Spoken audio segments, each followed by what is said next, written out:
Anybody know what this is? Anybody ever seen one of these before? Do you know what it's used for? Do you know what it could be used for? Welcome to Leading Leaders Podcast. 5-minute videos, 5 days a week.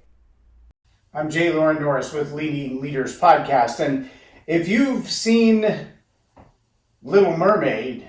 This is very, very unusual. What? What is it? It's a dingle hopper. Humans use these little babies to straighten their hair out.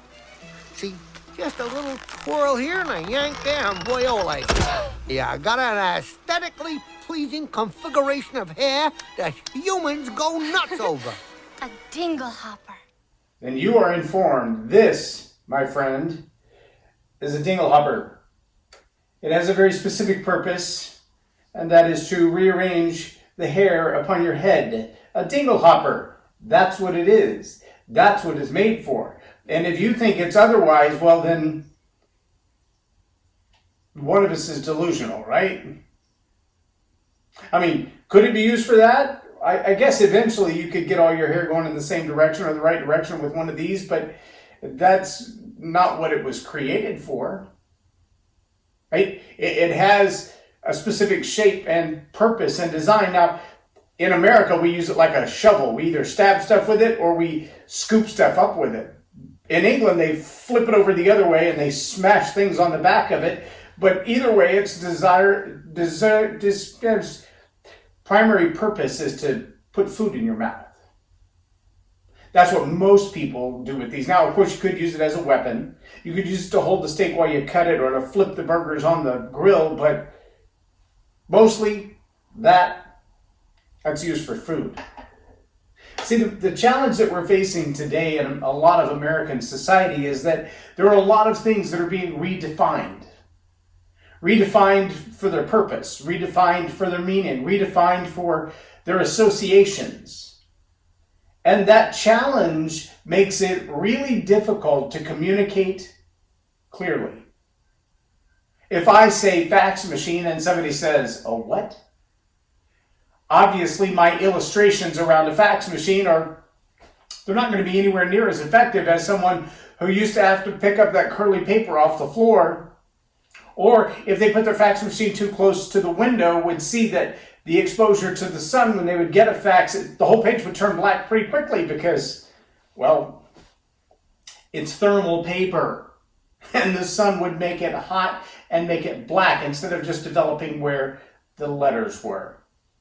I remember, and I've talked about this story before, but I want to put it in the picture of our dingle hopper. I was probably 9 or 10, maybe 11 years old, and I found this tool in the toolbox. And I pulled it out and I put it in my hands and I would spin it. And as I would spin it, it would expand and then collapse back again. And I thought that was the coolest thing. It kind of looked like the thing that you put on the end of the mixer in the kitchen to mix up a cake with. And it was really cool, except when Mom's mixer would spin, it was just the same thing. And unless it had chocolate on it, nothing expanded. It would just spin. This thing would spin and it would expand and then go back. It was so cool. But while I was doing it, my uncle came up and gave me what we would call the gives, that smack on the back of the head that says, "Pay attention, boy." And after the second or third time, I was like, "Why are you hitting me?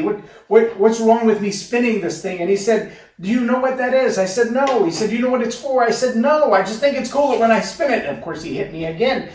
He said, "That's made to hone the inside of the cylinders of an engine block. And if you get it out of balance, or if one of those weights falls off the side, it's going to scar the inside of the piston. And not only will that $500 or $600 tool be destroyed, but it will do thousands of dollars of damage to an engine that it was designed to repair because you used that tool for something other than it was made for. Because in your ignorance, simply not knowing what it is, what it's made for, or what it does, you've used it out of its proper space.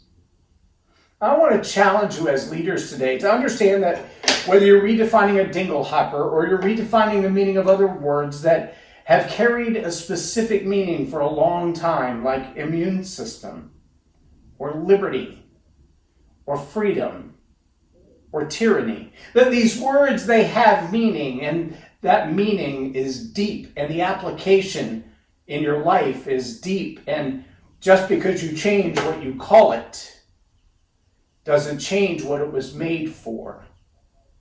So make sure that you have some integrity toward the purpose of a thing and the meaning of a thing and the application of that thing. I'm Loren Norris with Leading Leaders Podcast for Tell It Like It Is TV. Have a blessed day. Subscribe now for our extensive video library of leadership lessons promoting faith, family, and freedom.